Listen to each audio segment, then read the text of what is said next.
I've turned into a troll. Hello everyone and welcome back to my channel. I appreciate you taking the time out and spending it with your favorite girl. So no, you weren't mistaken. There's no reason to go around and get the wet cloth anymore, guys. The crust on your screen is all me. Today's actually gonna be a tutorial for once. We're getting educational up in here. I'm gonna be doing my hair today and it's gonna be a new style that I haven't tried yet, so I'm super excited. So I wanted to just get on camera and really kind of talk through my process on how I do my hair, especially, you know, being like super 4C, super duper kinky, all of that good stuff. About a year ago, the PassionTwists trend really took off, something serious. The girl who created PassionTwists, her name is XO Love Kaylin on Instagram, so I'll definitely link it down below. She just recently dropped a picture where she did passion braids instead.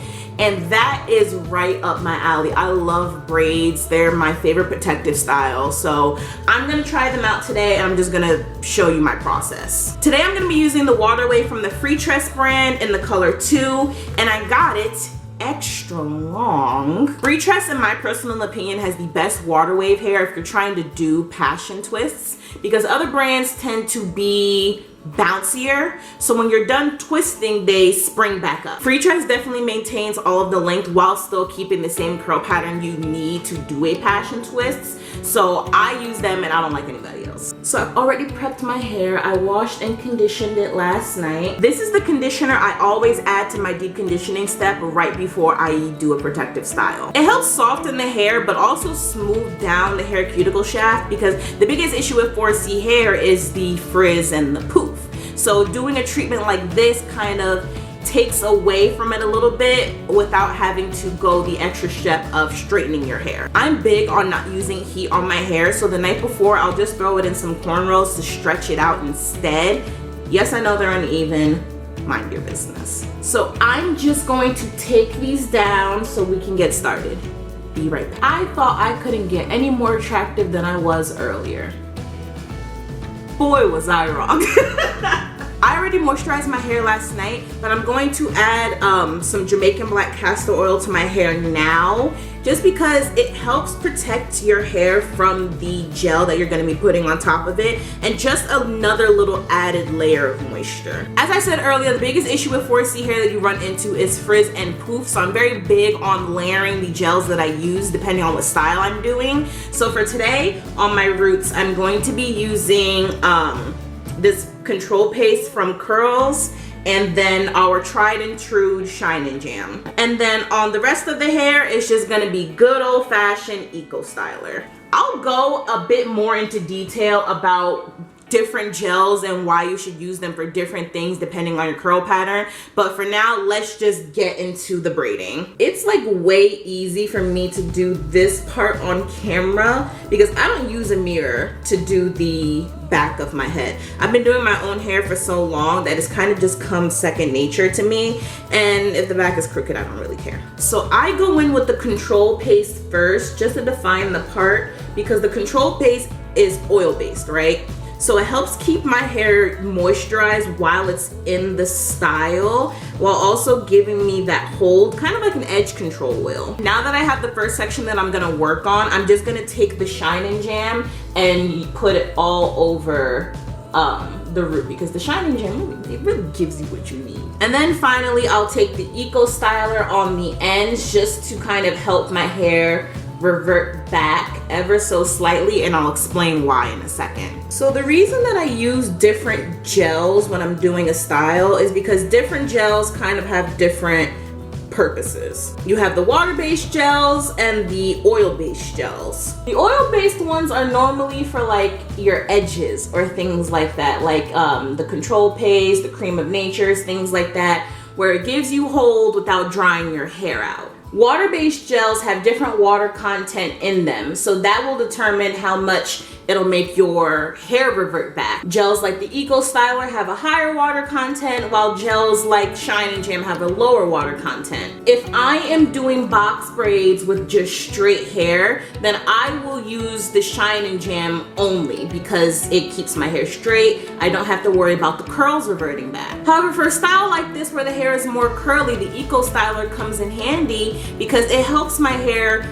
blend with this one more. I don't have to worry about things poking out or stray hairs or anything like that because, you know, my curls are coming back ever so slightly. So I'm just braiding down, and instead of braiding all the way to the end, I'm going to take a rubber band and secure the bottom of it so I still get this really fluffy end. Don't worry about it looking frizzy when you finish with it, because when you mousse it, it's just gonna reignite all of those curls. One down, a billion more to go.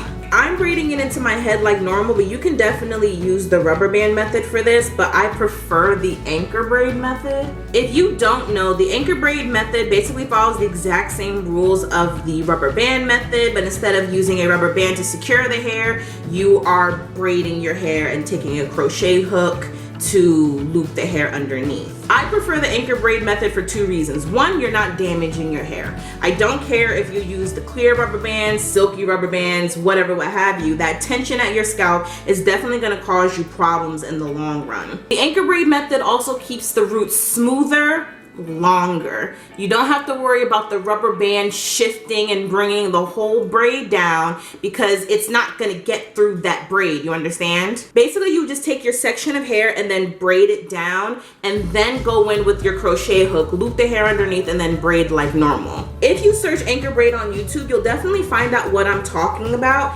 because I used it all the time, and it kind of is what helped me get to a point where I could just braid extensions into my hair like normal. Like, braiding extensions is like freaking rocket science if you aren't used to it, but the anchor braid method kind of helps you with the fundamentals of attaching hair into your scalp.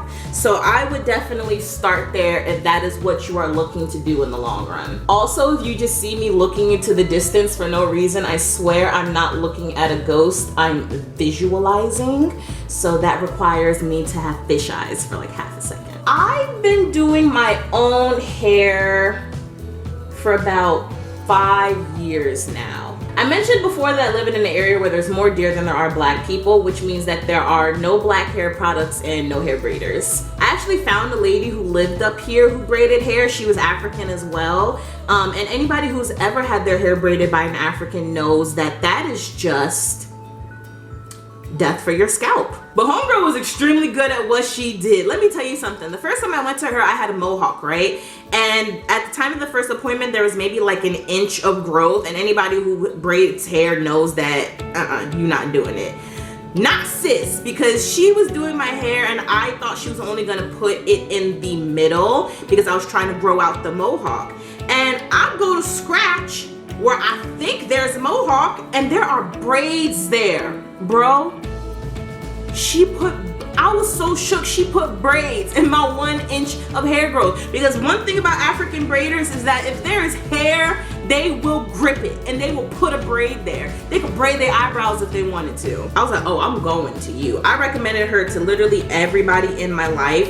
And what ended up happening next really wasn't the fault of her, but it was more so about the health of my hair at the time. I was putting product in my hair in the mirror after taking out one of her braids. And as I was smoothing my hair back, I noticed that I was missing some. Listen, edges gone, clocked out early, put in a 2-week notice, didn't renew their lease, packed their bags and left. Around that time, I made 2 big decisions. A, I was gonna take a break from high tension protective styles, and B, when I did return to those styles, I was going to be doing them myself because I will be able to control just how tight it is around areas that I am worried about, you know, getting traction alopecia from. It definitely was worth learning in the long run because it strengthened the relationship that I have with my hair, and it also saves a lot of time and a lot of money.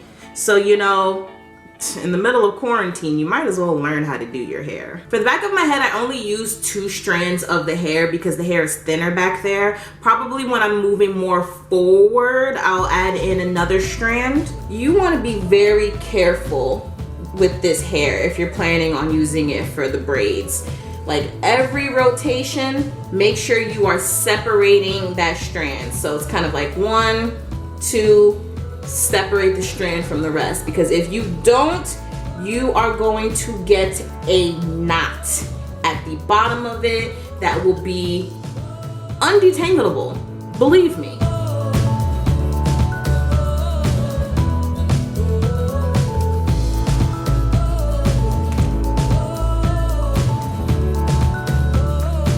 Nothing new or fancy is going on here. So now that I'm done with this section of my head, I'm just gonna work my way up. You know, I'll probably pop back in every now and then, you know, check on you, see if you're lonely, all that good stuff. And then I will come back and show how I do the front. Miss me? I figured now would be a perfect time to show you what I was talking about earlier with the anchor braid method, because for some reason I can't braid this side of my head normal. I don't know what it is, my fingers don't work that way. When doing the anchor braid method, you're gonna take one of your 3 sections of hair and you're gonna grab your crochet hook. I'm gonna do this one just so you can see what I'm doing. So you're gonna take your crochet hook and you're gonna slide it underneath and then take your piece and hook it through. Make sure this is closed, because if you don't, you're gonna come to me crying and I don't want to hear it. Slide your piece underneath the braid and unhook it, but make sure you have your finger in that loop first.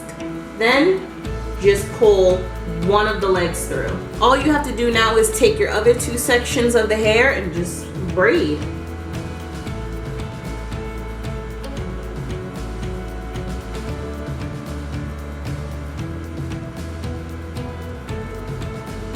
So as you can see, the hair is attached, the braid is concealed, and it just looks like you braided into your head the normal way. So perfect way to cheat a box braid. Greetings from my bathroom. I'm filming in here because my ring light died and it's nighttime.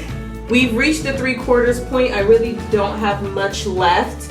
I transitioned from only doing 2 strands to 3 for the last little bit, and for this entire section I'm going to be doing 4 strands just to make my braids a little bit thicker. And yeah, we're gonna get back to it.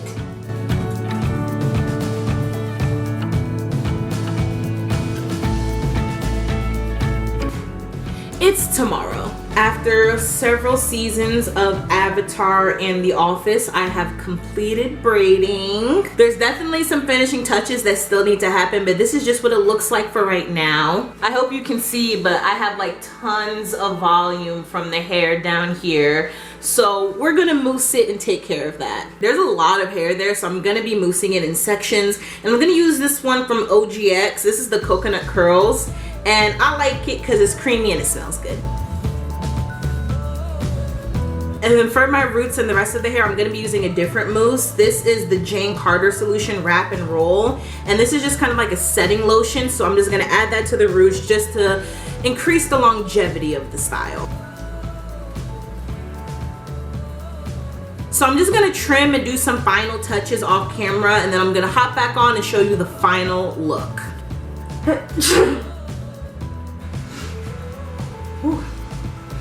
Excuse me.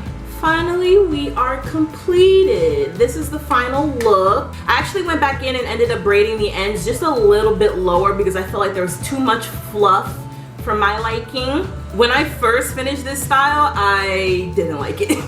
I don't know, it just wasn't for me, but after I made the modifications and, you know, I did my makeup, listen, sometimes when you're doing your hair, it takes you doing your makeup for it to really settle with you, and I think that's what I needed. So now that I have a beat face and I really see the full ensemble, I dig it. As always, if you enjoyed this video, don't forget to subscribe and leave me a like, and comment down below if you're interested in seeing more hair tutorials from me. I change my hair pretty frequently, so that could be a series where I kind of just come on the camera and just show you what I'm doing on my day-to-day, you know, whatever, what have you. My name is Temi, and I'll see you guys next time.